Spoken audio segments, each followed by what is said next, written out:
Hello, welcome to the Cold One with the Boys podcast. Today our guest is Mike Boudet, host of Sword and Scale, where he reveals that the worst monsters talk in text-to-speech. Hey guys, I'm one of your hosts, Asen, and I'm here with my other host, Nathan. What up? This is episode 24, titled eMonsters.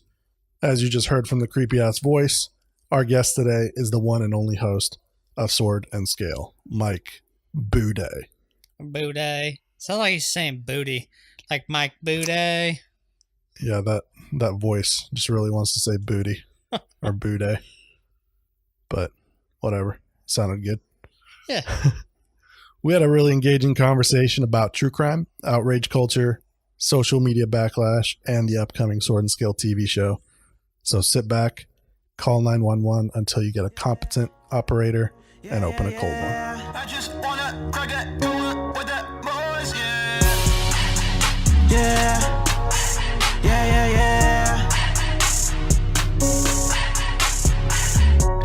No more baby mamas, no more kids to watch, cause I got babysitters. Now it's time for licking, come on, give it to me, cause it's my escape. Now it's time to annihilate, till my troubles all die away.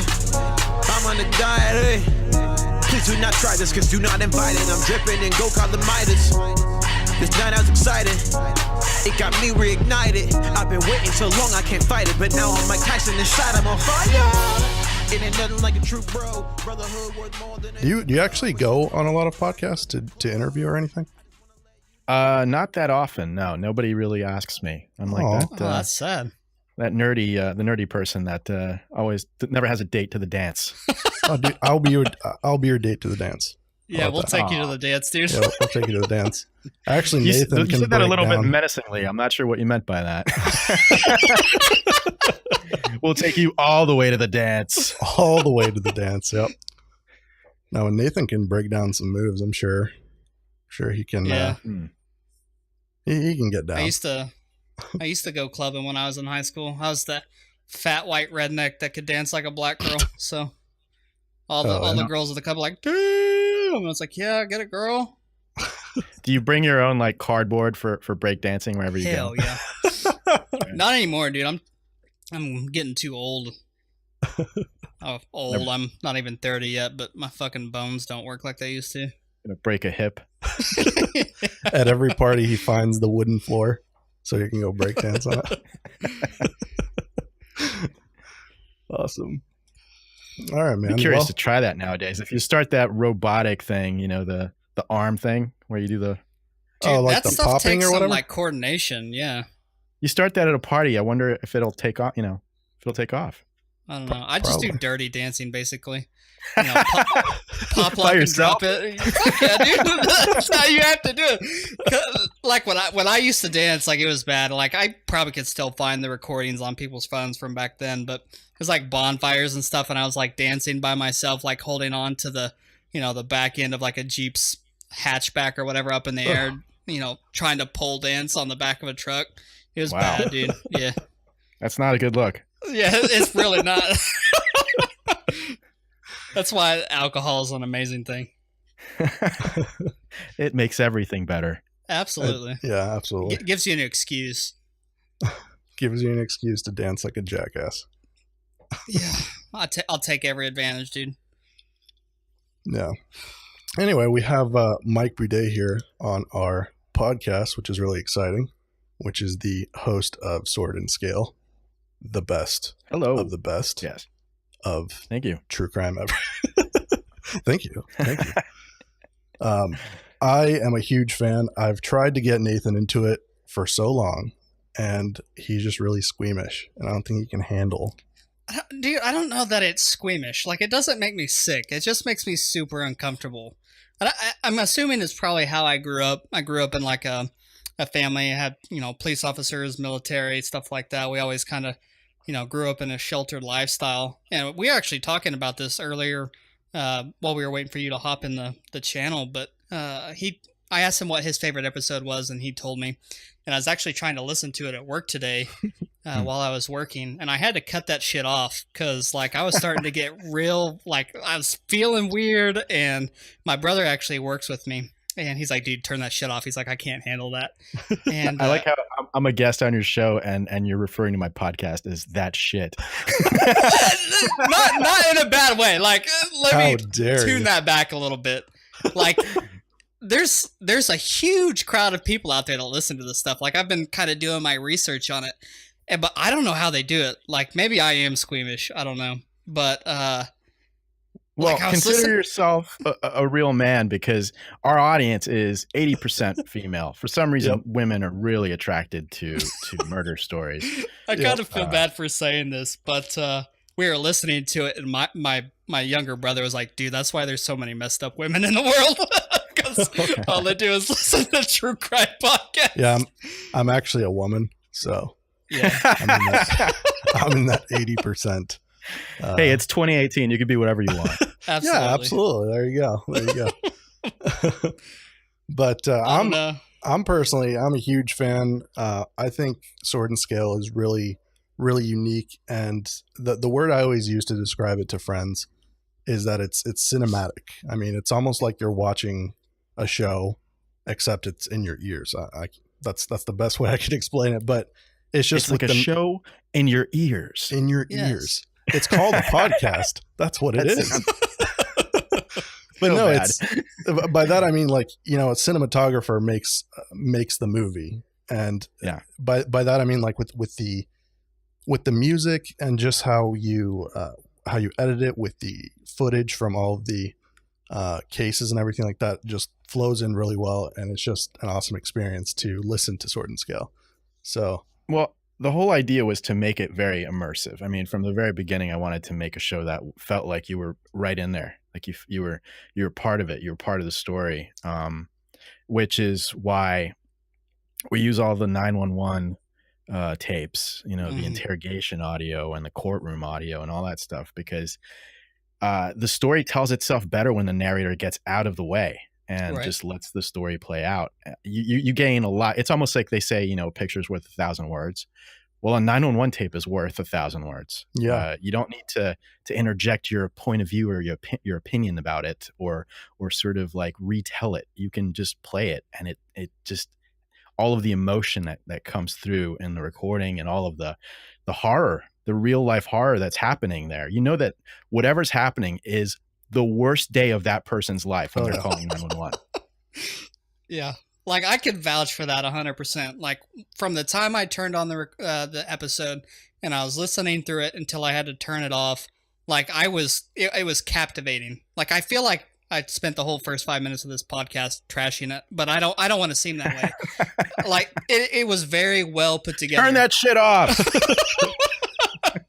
Like, it drew me in. I felt like I was still trying to work, and I stopped and I was just listening and, like, visually imaging everything going on. That's the thing about, I think Sword and Scale has at this point probably racked up hundreds of thousands of hours of unproductivity in workplaces all over America. I can vouch for that too. I feel bad.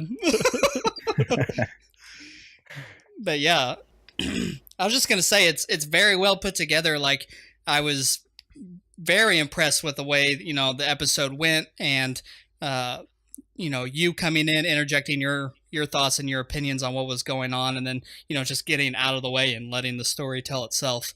And man, I don't know, like, I wish I wasn't so paranoid. And we'll probably jump into this later. I think it comes a lot from my wife, and she used to watch a lot of like, not horror shows, but she would watch, like, the Criminal Minds TV shows and stuff like that. She started having nightmares, and I had to make her stop watching it because, like, I was... Are you sure that wasn't because of your dance? That could be. That could be it. That's pretty horrifying. I don't know. I do want to correct something you said. You said that, you know, I interject with my opinions or my thoughts, and that's not necessarily what we do, what I do. The narration serves as sort of like filling in the blank in between all of the clips that we have. So we'll try to tell the story mostly through the available audio that's there. But the narrator, myself, comes in only to sort of tie the story from one piece of audio to another, and kind of give you a little bit of a background. The only time I ever sort of interject any sort of opinion. It's not really an opinion. It's more like a overall storytelling. I mean, we could just sit there and tell you, okay, at this time, at this place, this thing happened. And that's kind of like a news report. It's not very interesting. Right. But we tell it in sort of a narrative storytelling like way.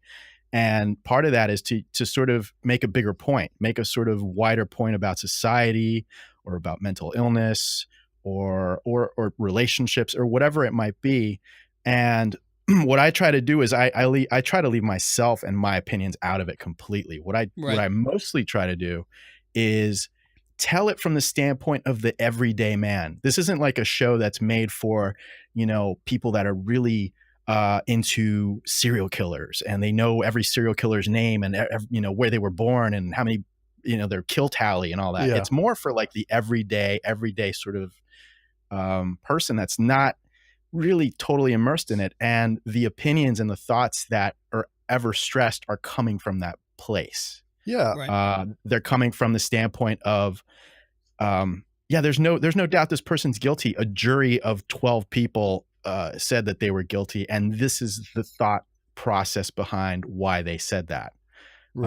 So it's not really me interjecting an opinion. It's more like, this is what society overall feels about this thing. So and I can definitely attest to that.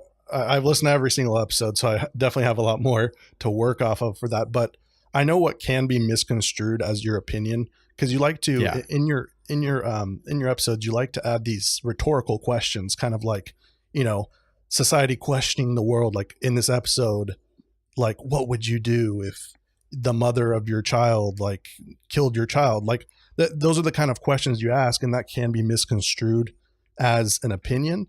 But I love that you add those little rhetorical questions in. And another thing, sometimes there's go ahead. And I was just gonna say, sometimes they're so misconstrued. Any little thing, even if it's obviously a piece of comedic relief in an otherwise horrible story. Like we did a show about Bluebeards, which are men that kill their wives.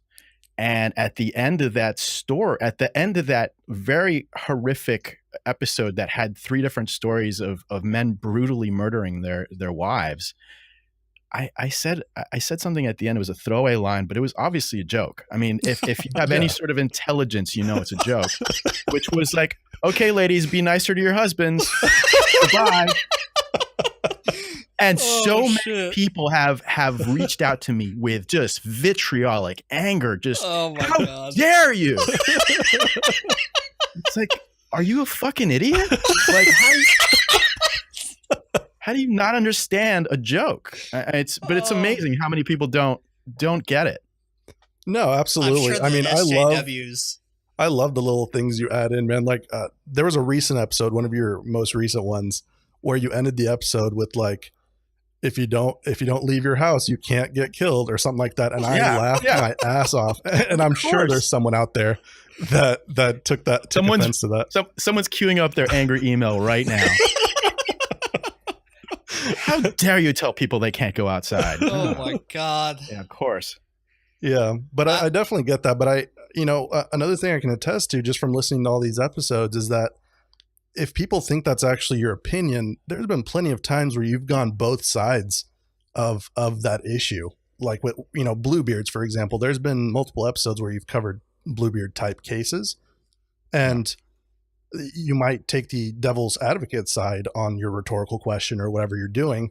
So, like, I don't get, I mean, maybe it's someone that just listened to one episode and they try to kind of get all their information just from that. I'm not sure. It's probably just, I mean, it's this outrage culture we live in. Oh, absolutely. Oh, God. That, is fueled by things like Twitter, which give everyone a voice, even the idiots. And, but, I think we try to do that in terms of we try to always, the stories, for the most part, we try to pick the most thought-provoking type stories that we can, the ones that make you question a lot of things about your own beliefs, a lot of things about what you may have, just taken for granted, never thought about. We did an episode just recently about a man who had all these issues in his life, and he had these financial troubles, and he was basically lying to his family his whole life. the house was going up for foreclosure. Mm. He said that he was from Hawaii. He wasn't. He said that he'd gone to this college that he never went to. He said he played himself off to be more successful in life than he was, and his wife believed him, and his Right. family believed him, and all of these things came crashing down when the house was about to go into foreclosure, and the man ended up waking up. Well, the man ended up stabbing his child in the middle of the night, and it turns out that the defense was that he was sleepwalking. And there's a lot of actual evidence in the defense that was put up that he was indeed sleepwalking. He was acting really weird. He was doing a lot of bizarre behavior leading up to the actual murder. And it's interesting because there's a whole lot of people that think that he should be put away forever and that he should be found guilty. And there's just about as many people on the other side that think that they actually believe the defense and he was really not in control of what he was doing. So those kind of stories are really interesting because they make people question what they really believe in, and they go online, they debate it, and they talk about it. And sometimes they get a little angry about it, but it's fun. This is the whole idea of telling these kind of stories so that you can actually think about what it is you believe and think about how society treats these different issues. If you do something that you're completely not in control of because you're asleep, are you really guilty for it? Mm-hmm. Same thing with mental illness. Like if you're severely mentally ill, are you responsible for your actions? And a lot of these things, a lot of these questions have bigger ramifications in the legal system, and they affect us all. But we don't really think about them too much because they don't directly affect us. Yeah, most of the time. That's another reason. It's just I like those questions because they do make you think. Now, I can't attest for everybody. Some people just don't think. But right, most people, most people, yeah, probably. Most people get angry when you make them think. They do. Right. Look at Twitter. Like there's people that just get angry when something that they're not, something that's outside of their paradigm, outside of their comfort level, is introduced into their life that they have to actually think about. And they have to actually form an opinion about. Most people are just very happy living in a tribe-like mentality where it's like, I believe these things, and if you don't believe these things, you must be my enemy. You must be from another tribe, which is not mine, and therefore you're my enemy. Instead of thinking, well, what does this mean? What is this being this part of this tribe actually mean? What are these beliefs? What is this belief system that I have accepted really all about? And they never actually question those little details. They just kind of go with, oh, my team's better than yours. My football team's better than your football team. My soccer teams, we're in the FIFA World Cup. My soccer team's better than yours. And it's this tribe-like mentality. We really haven't evolved when you think about it a little bit. We really haven't evolved all that much. We still think in these tribal ways, and it's disappointing. Yeah, especially. Sorry, go ahead. I was going to say, I think, I don't remember too much before, pre-internet era, but I feel like we've almost de-evolved as a society since the internet has come out. Because, maybe it's because I was younger and I didn't really pay attention, but there was no social outlet for, people to get on there and, sit behind their computer screen and bash other people for their opinions before the internet came out. The internet has almost ruined as much as it's done any good. Well, I think there's just one thing that helps that is just there's a lot of misinformation out there. And with this tribal mentality that Mike's talking about, I completely agree. You see it all the time with politics. You see it all the time on social media with all kinds of issues. It doesn't even have to be political. That if you believe something, like some of these people, they believe something and they won't even consider the fact that they might be wrong. If there's something that, like an article that disproves what they're thinking, they'll think it's fake news. It's a lie. Yeah. Right. And or the other way around, they're just, if you're red or you're blue, that's like the team you're on, and that's what you're going to support no matter what. And I like, finding that middle ground of free thinkers where you can sit down and you can think about something, you can ask those rhetorical questions, and you can just think about it. Yeah, I think if we're living in a place now that if you don't believe that all cops are bad and there's systemic racism in every aspect of society, and insert another one of these sort of thoughts here, then all of a sudden you're a white supremacist, Trumper, Yeah. racist, homophobic, transphobic, piece of shit, and you're a Nazi. You're basically a Nazi, and you need to be treated like a Nazi, and it's dangerous. Crazy. It is. It really is. And I mean, like I said, the misinformation that's just been being posted on these social media outlets where everyone can see it, it's like a echo chamber of just bad ideas, just constantly being thrown around. But you know what? Like, I think that there's a lot of people out there that really, even before social media, they were unhappy in their life. There's a lot of people that are just unhappy in their life. Yeah. For whatever reasons, that are inherent to them, that are private to them. Maybe they're in a bad marriage. Maybe they're in a shitty job. Maybe they're having financial issues, whatever. And things like Twitter and Facebook they give them this sort of outlet to go take out their mental illness on everyone else and just yell at people because of whatever it might be. It's a way for people to it's almost like road rage. It's a type of road rage where you don't have to be in a car and you don't have to be on the road. You can just get on your phone anywhere you are and attack someone that you've never met, will never meet, have never spoken to, have never met, and just because you disagree with one thing they said, they're the fucking scum of the earth, and you're gonna tell them so. Yeah. It's weird because the social media experiment is not that old. We've been living through it now for a couple of decades, but there was nothing like it before. And I think it's really started to fundamentally change humanity in a way that we weren't prepared for. Yeah. I think it's rewiring our brains in a certain way that our brains were never meant to work in before that. And it's sort of like an evolutionary change that's happening. And I don't know where it's leading, but it's troubling right now where we're at. Yeah. Yeah. I think a big thing nowadays that I see a lot and that I hear all the time is that too many people mistake ignorance for malice. And automatically you say something like let's say someone posts, "Hey, I support Trump. I support Donald Trump." Automatically the other side will be like, "Oh, I guess you're a homophobe. You're a racist. You hate any people of color." Like, you just get generalized into this stuff.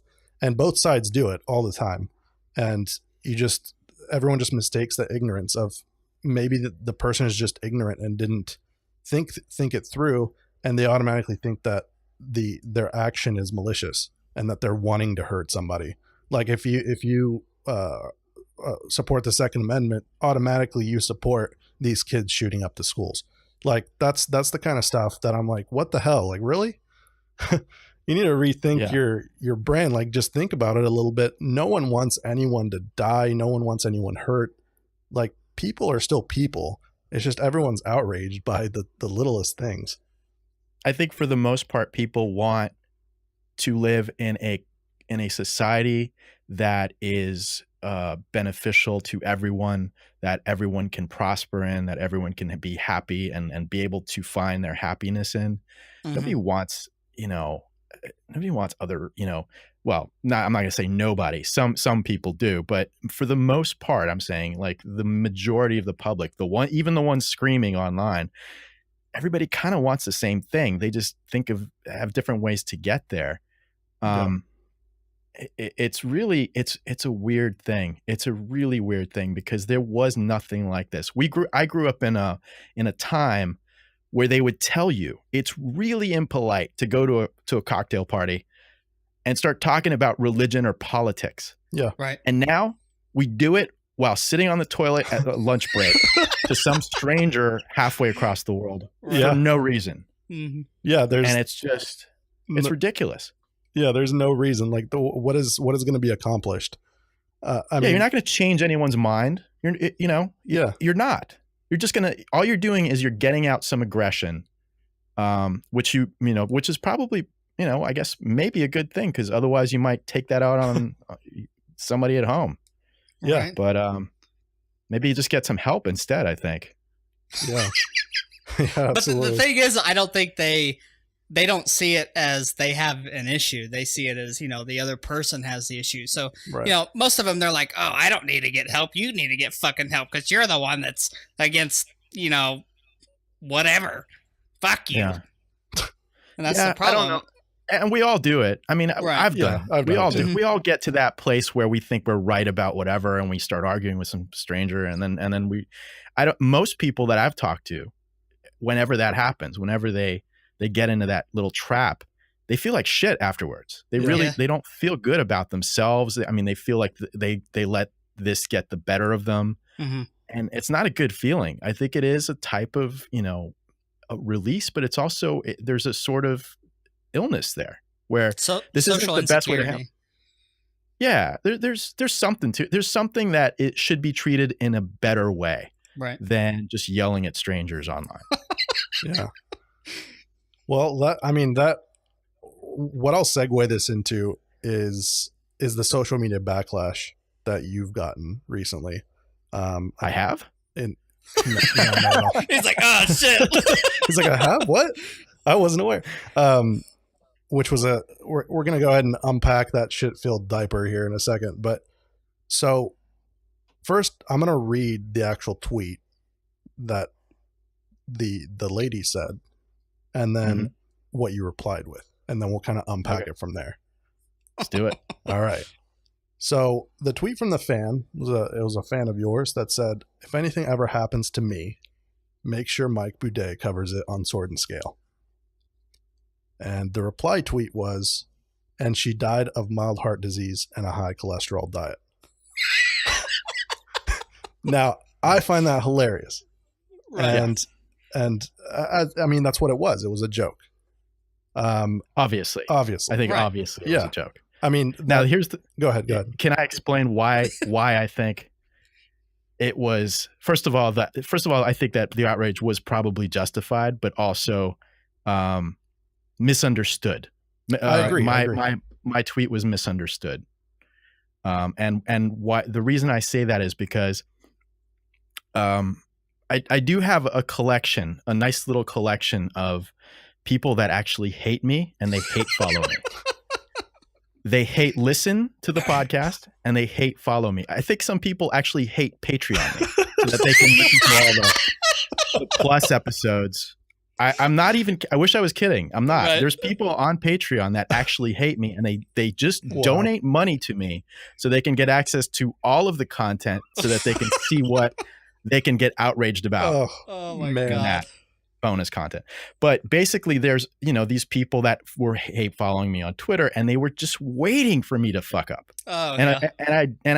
I did fuck up because I can obviously see how that comment that I made, the heart disease and the cholesterol, could be taken as like I'm calling this girl overweight, which I was Right. definitely not trying to do. I never make fun of the way people look. I think it's disgusting. People can't change the way they look for the most part. And you should I mean, you can make fun of someone for what their thought process is or their stupid ideas, but you don't make fun of the way somebody looks. Right. I've never liked people who do that.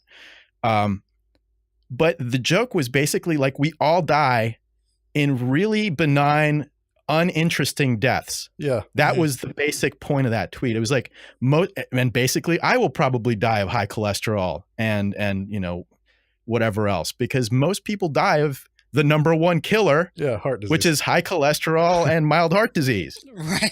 right. So I didn't think when I tweeted that, and I should have thought a little bit more. Sometimes I don't think when I tweet things, and I probably hurt her feelings. But here's the thing: some other person, a third party, immediately went to that girl's profile picture and noticed that she was, a little bit overweight, I think, in her opinion, and then took a picture of that photo, basically screenshot of that photo of her profile picture next to my tweet, insinuating that the tweet was obviously me making fun of this girl's weight. Oh my, that's so shitty, dude.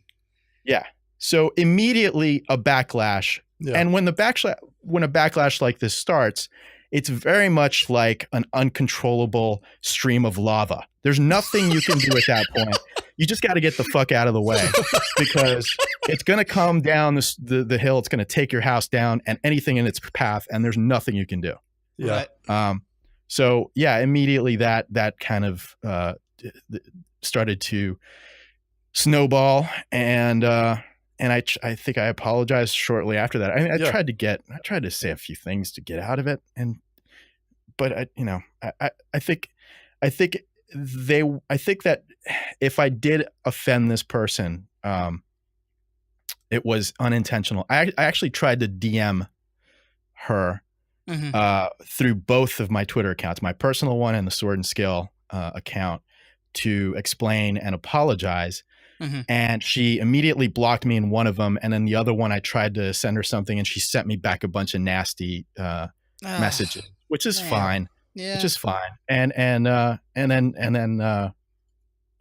was like, okay, well, I guess you're not going to listen to me, and I just didn't try again. I think I might have blocked her at that point, because it was like, I don't want to keep getting nasty messages at this point. Right. But yeah, it was unintentional. It was a mistake.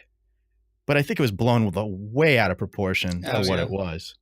So, yeah, I mean, that's exactly how I feel about it. If she was a fan and she listened to your episodes all the time and everything, I think she would understand that. I mean, there's plenty of episodes that you kid around with things like that, and when you tweet something like that, people are, I don't know what they think. It's not like you're going through Twitter and you're clicking on people's actual Twitter accounts and looking at what they look like.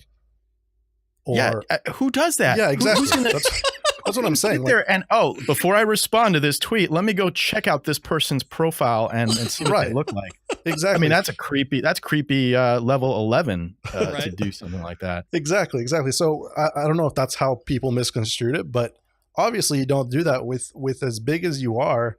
No one's gonna look at who they're talking to. It's just words going out there on Twitter, I agree with that maybe it was justified in their outrage because of how it ended up being with the joke. But I do think the backlash was taken a bit too far. I mean, you apologized. And I think that's where it should have ended. I don't know if you still get, hate messages about that. I hope not. Well, there was a whole call to get me kicked off of Wondery and get me kicked off of Patreon, and to boycott all my advertisers, and to all this and that, and they're still trying to do that. But it's a good thing they were unsuccessful. Again, I'm a human being. Just because I have a little bit of a following, a popular podcast, and a few people like what I do, I'm just a human being like everybody else, and I do make mistakes. I do screw up at times.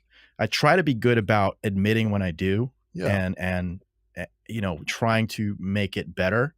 I have at times in the past said something a little brash or something that could be considered rude or whatever to a fan, and I've almost always tried to immediately DM them and privately just explain or have a conversation with them for a minute. Sometimes I've actually, FaceTime call, whatever the Facebook is, where you actually call someone on the phone and just have a conversation, because there's nothing better than actually speaking to someone to kind of get your point across. But I've made mistakes, but I don't do things maliciously like that. And I certainly don't sit there on someone's Twitter account that I hate, waiting for them to fuck up so I can screenshot a bunch of shit. There's something wrong with you if you're doing that. Right. Like, you really, if your family knows that you're doing that, like, I'd be like, you got to get this person some help, because. Yeah. I mean, that kind of brings me back to the, mistaking ignorance for malice. Like, you were just, you know, you were ignorant of the fact that she was a little bit overweight. So making that was in bad taste. And by the way, I'm not the one that said she was overweight. Right, exactly. The person that took that screenshot of her profile picture and put it next to my tweet insinuating that is the one that was calling her overweight. I never said she was overweight. Right. Exactly. You know, I just, you know, I can deduce what that person was trying to do by screenshotting the picture next to the tweet. And it's kind of shitty. It's kind of shitty to do that Super to the shitty. person again anyway. Yeah. Just to make your point and just to get back at me or to take me down or whatever it might be. But nobody looks at it that way. You know, they're just like, oh, what an asshole. He's, you know, making fun of a fan. But, you know. Yeah. Well, I think people do see it in the other light because, like, me in a sense see it on, you know, that complete opposite side of the spectrum. Like you said, you have people that literally give you money every month so that they can get all the extra content to try and find ways to bring you down, you know, ruin your life. And that's literally, you know, I think that happens to anybody that has any kind of fame, fortune, anybody that has, you know, a following of people that, you know, people look up to you. There's always that. So let me just say something real quick. If you take down 101, just a little lesson for all you guys out there. If you want to take someone down and ruin their life, maybe don't give them money. It's so true. But it's almost like a life goal. I'm picturing this in my mind. They're sitting there just, you know, scrolling through all the people that they hate, you know, people that have made it anywhere in life and have, you know, done well. And they're sitting in their, you know, slob of their feelings and stuff. And they're just searching for somebody to attack. And they see that tweet come out and they just pounce like a bunch of rabid dogs. And it's so sad because it's literally just showing how ignorant and, you know, self-absorbed that they are. And it sucks because that's a real thing. Like if you guys know who Jamie Kilstein is, he's a comedian that kind of went through something like this, where he used to be like one of those outrage culture, like hardcore SJWs that would jump on people with everybody else to just like try to make them lose their jobs and all that stuff. And he kind of, you know, finally bursted that bubble. He got out of it and he looks back on it like, what the hell was I thinking? Like he said, he was waking up every day and he was looking at Twitter and he's like, who are we attacking today? That's their mindset. Like, who are we attacking today? Whose job is being lost today? And that's another thing. Like, when the hell did it become okay that when someone makes a mistake, like humans make mistakes, any human makes mistakes. When did it become acceptable to like, for a tweet that you get fired or they try to get you to lose your job and your livelihood because I'll tell you exactly when that was. There was a pivotal change in society after Don Imus went on the radio and called some teenage African-American girl nappy-haired hoe. Oh yeah. Yeah. I remember basketball. that. I think she was a basketball player. Yep. And it was sort of like at the beginning of the social media phenomenon, and it caught fire. And that was, I think, the first documented case of talk radio type personality, celebrity losing their livelihood because of something they said or something they wrote. And since then, it's almost like, holy shit, this worked. We were able to do this, guys. We were able to get him off the air. And now let's just take this and apply it to anything. Anything that offends us, anything that bothers us, any word we don't like used, you know, any tone we don't like, we can just go out there and we can get them fired because we have the power to do it. It's kind of like this drunk with power complex that the masses seem to have now. And because of the sort of crazy tribal nature of our society nowadays, where we're so polarized and so aggressively angry towards the other end of the spectrum, that we're looking for any little thing we can find to take someone down. And it doesn't matter who they are anymore. It's no longer, this politician that actually affects people's lives with their policy, or you know, now we're going after fucking podcast hosts. Oh, Yeah. it's so crazy. How absurd is that? You Yeah. know? Yeah. Not only that, I mean, on Twitter, you get 180 characters. How is that Yeah. a conversation? How can you have a conversation with someone like that? It strips out all context. Yeah. And Exactly. context does matter. And Yeah. we're living in a society where all context has been removed from any kind of dialogue. Mhm. Yeah. Did you guys see that video of I'm not sure what university it was, of it really is a power thing. Like, it's a power grab for those people, because I saw this video of this professor talking to this crowd of people that, were social justice warriors. And when he was speaking, he was using his hands, as most people do when they're talking. And they were yelling at him to stop using his hands because it's offensive. Just how he's talking. So, to help his case, he stopped using his hands. He started talking with his hands to his sides, like a simpleton. And like they started laughing at him on the video because he listened. And that's what they want. They just want the power over the person. They want to be able to tell It's like that a person puppet. what to do. Yeah, exactly. I have a guy on a stage, and now he's my puppet, and I can make him do whatever we want. In fact, I think that's why I get so much shit.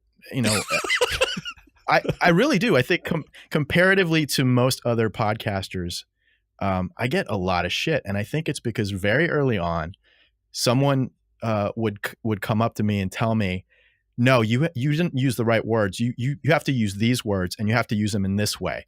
And I would just tell these people to go fuck themselves. Yeah. Because you don't get to say to control what I say. I built this Exactly. thing. This is my thing. I say what I want. You can say whatever you want, and you could disagree with me all you want, but you're not going to get me to change what I say because you have a problem with it. Right. Mhm. And I think a lot of people have this infantile view of the world where they think that they can do that, everybody should think like they think. Yeah. Everybody should agree with them, and everybody should abide by their rules. And it's just gotten to this extreme level that doesn't make any sense anymore. Yeah, I actually remember the earliest backlash that you were getting, like in the beginning, 30 episodes or so. The first backlash I saw for you where people were, angry at you was because you were pushing ads and you were pushing Patreon for people to follow you on there. I'm like, are you kidding me? Like, what? That's what you're going to be pissed about? Like, if you don't want ads, go to Patreon. If you do, then, it's his livelihood. This is what this guy built. Like, this, you should be okay with that. It's free content, for God's sakes. So yeah, no, it Dance Monkey, dance for free. And the thing is, I knew that was going to happen as soon. I did this podcast, Sword and Scale, for 2.5 years Right. before ever making a dime. Yeah. I didn't make a dime, and I was working a full-time job, and producing the show and all the things that went with it was a full-time job too. So I was working 80 plus hours every week for the first 2.5 years. I was married at the time. I'm no longer married. That's probably led to that. I mean, there's a lot of other issues, but it doesn't help. Mhm. It was very highly stressful. There's a lot going on. And it got to a point where I was like, I either start making money off of this or I have to stop doing it. Yeah. And I had a lot of sort of like the blueprint for what Sword and Scale came from a show that I've been listening to now for, I want to say maybe 12 years.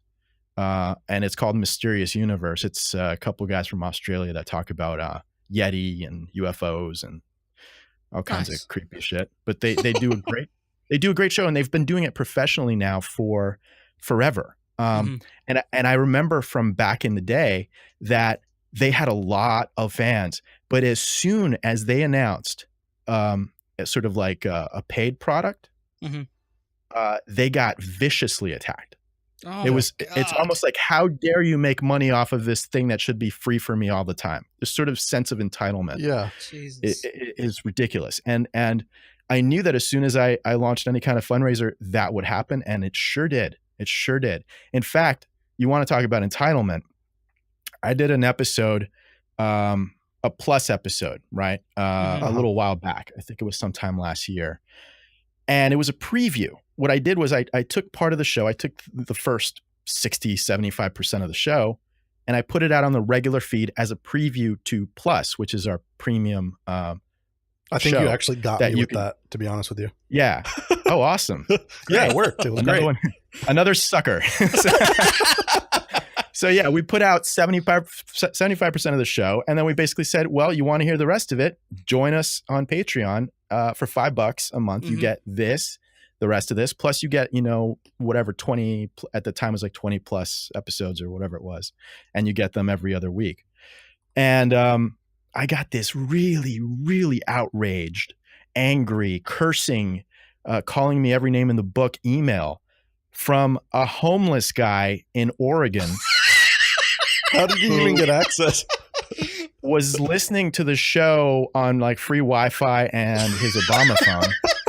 And he was pissed off that he didn't get access to Plus on top of the regular free show, which had 90 plus episodes.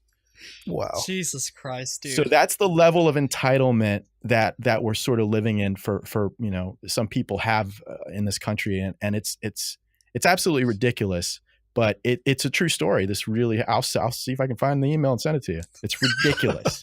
Do you know how angry you are after working on a show for 2.5 years for free and putting so many hours into it and finally trying to make a buck and it being successful, and then getting an email like that from a homeless guy in Oregon? Jesus Christ. That is mad that you didn't give him all the extra stuff for free on top of everything he's already gotten? Yeah. I mean, that's enraging. Yeah, Right. absolutely. Yeah. And I'm not a Trumper, but it's enraging. Yeah, I mean, I completely respect the way you built Sword and Scale. Like, I'm not going to lie to you. I understand exactly what you need to do to make a career out of it. And anything you've done to push Patreon or ads or anything like that, like I said, you got me with that. But it's not like I'm sitting here like, oh, you got me with that, man. What the fuck? It's just, it's a part of the podcast. You want people to support you so you continue doing it. And you're even giving more back now. I mean, with this last season, you had an episode every week. That's amazing. Especially for the content that's being put out. That's awesome. And I really appreciated that. So, yeah, thanks for that. I got emails, and other emails too. I got emails from people that were just, God damn it, you got me with this, and I'm going to unsubscribe because of this thing you did with the Plus, with the bait and switch, and I'm unsubscribing forever. And when you think about how ridiculous that is, because someone is basically mad that they didn't get to listen to the premium show for free, right? Even though they have 90 plus free shows. So now their response is, I'm going to unsubscribe from your free show and not get any more free shows. Yeah, 100% chance they didn't unsubscribe. Right. Right. Yeah, I mean, yeah, I agree with that. I mean, the definition of a real fan is someone that's happy for the person's success. So whether that's like you, like I said, pushing Patreon or something of that sort, you should be happy for that person that they're successful with the show and they can continue doing it to give you more free content. Like that's what podcasting is all about. Like, you're getting free content. It's amazing content. Why are you mad? And the majority of our fans are just like that. The majority of our fans love the show. They love when we give them extra stuff, extra content. We just started putting up, we have all of the original Ricardo Lopez videos, who was the Bjork stalker. And he filmed, I think it was 10 VHS tape, the little SVHS tapes, which are about 2 hours long each. And we have all of that. The originals have been destroyed. The case is super old, and there's only a handful of people in the world that actually have all of the full unedited VHS tapes, and we have them. And so we're putting them up for Patreon supporters. And a lot of them are very happy to get them. Some are mad that we're putting it up. Of course. I saw the tweet from one of them. Like, Asen was telling me, he was like, so we're going to kind of go into a little bit of Twitter backlash that he's gotten. So I was like, oh, what the fuck? So I started scrolling through Twitter. I went to your page, started going through, and I saw a tweet where this guy was like, I can't fucking believe you would, send that stuff out. And you didn't even send it out. Like, you literally posed a question. Like, hey, guys, we have this stuff. as, Patreon Plus supporters, would you be okay, or would you like to see this? And he was like, wow, I'm unsubscribing. I'm not being a Patreon supporter anymore. You're no longer getting my stuff. And I was like, dude, he didn't even give it to you. He just literally fucking asked you, if you are a Patreon Plus supporter, would you like to receive? Don't fucking look at it. Yeah, how dare you ask me what I want?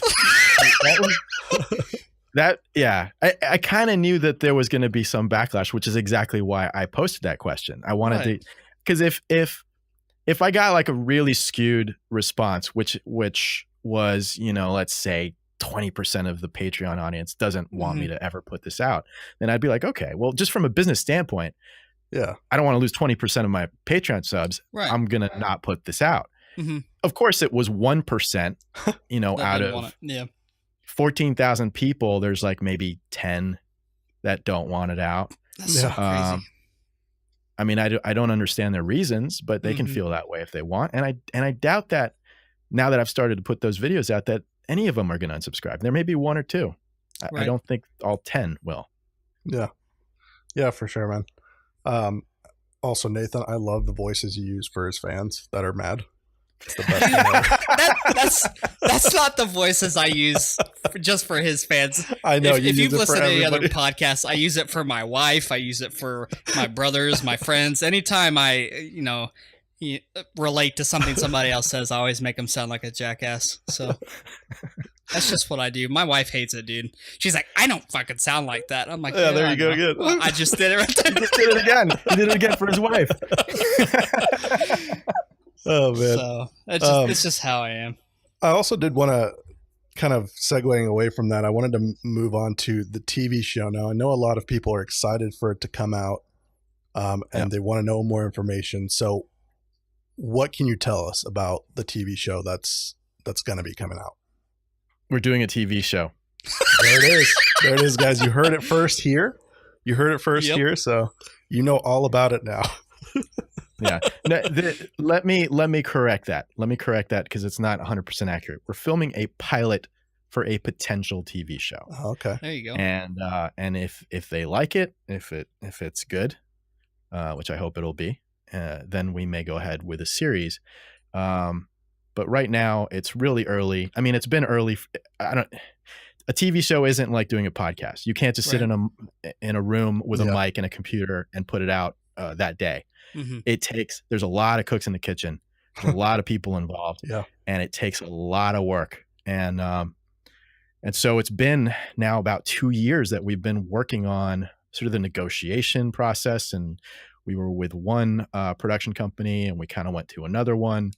And, you got to hire the right showrunner and the right producers. And there's a lot involved, guys. So I know people are clamoring for it, and there's nobody that wants to see this more than I do. But I think we're right at the cusp of having something done. I mean, we're basically going to start shooting in 2 weeks. And so we should be getting a lot closer, a lot sooner. And the hope is that we may have something by early next year, I'm thinking.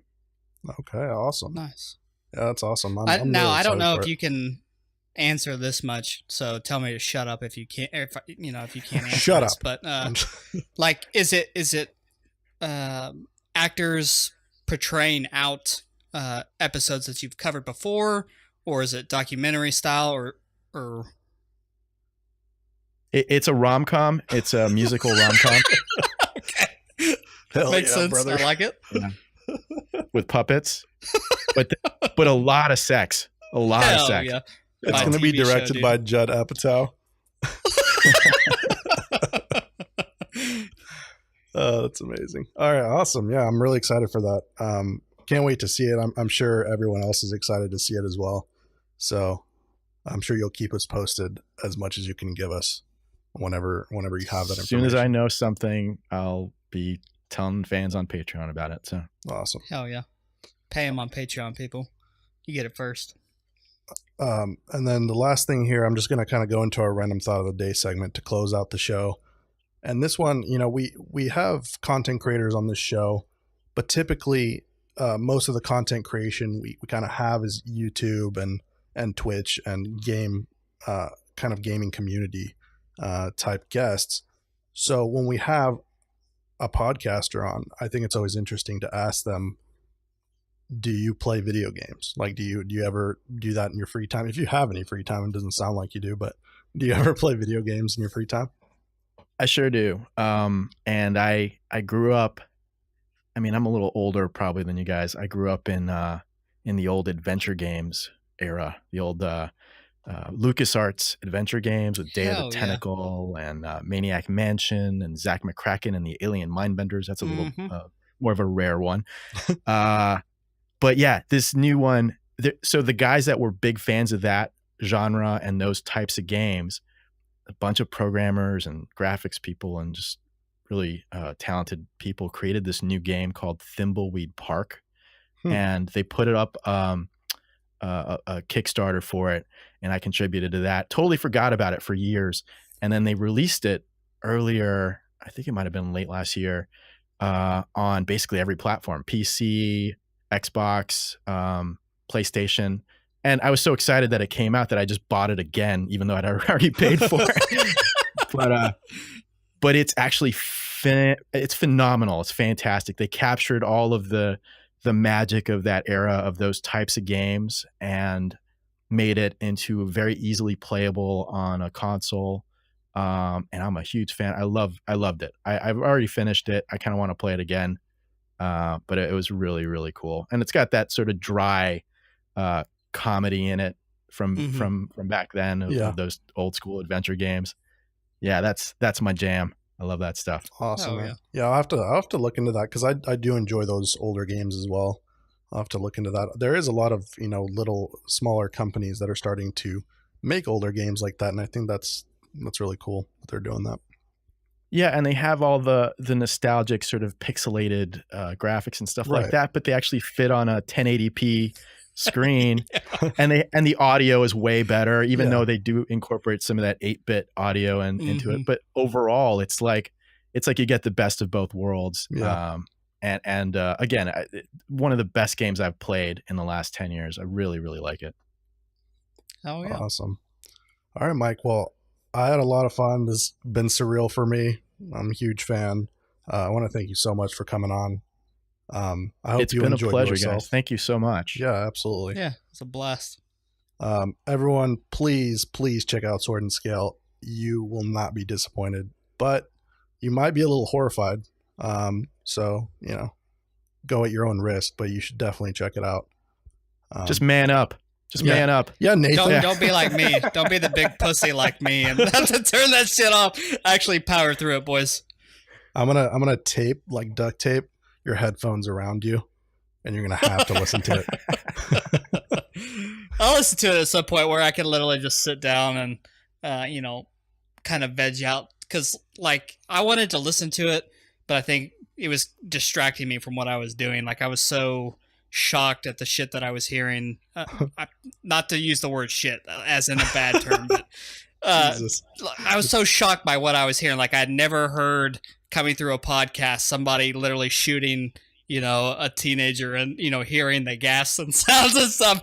I was completely taken aback, and it kind of scared the shit out of me. So one of these days I'll sit down and I'll give it an honest listen. But like I said, man, I thoroughly enjoyed the way the production went up until the point. It was very well put together, and you do a very good job. And you're a big idol of ours as far as podcasting goes and the way you do your creation. So we're super excited to have you on. Thank you so much. And, best of luck with that breakdancing. Thanks, man. Hell yeah, brother. All right, guys. We will see you guys next week. Laters. Hey guys, thanks so much for listening to the episode.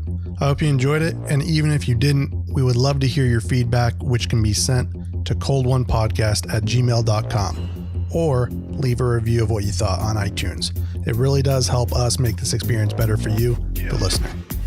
If you would like more contact with us, you can follow us on social media. Just look for @Cold1Podcast on Twitter and Facebook. All this information can be found at our website, actionsperminute.net. You can also get a hold of us pretty much every day by joining the APM Network Discord, which is also on the website.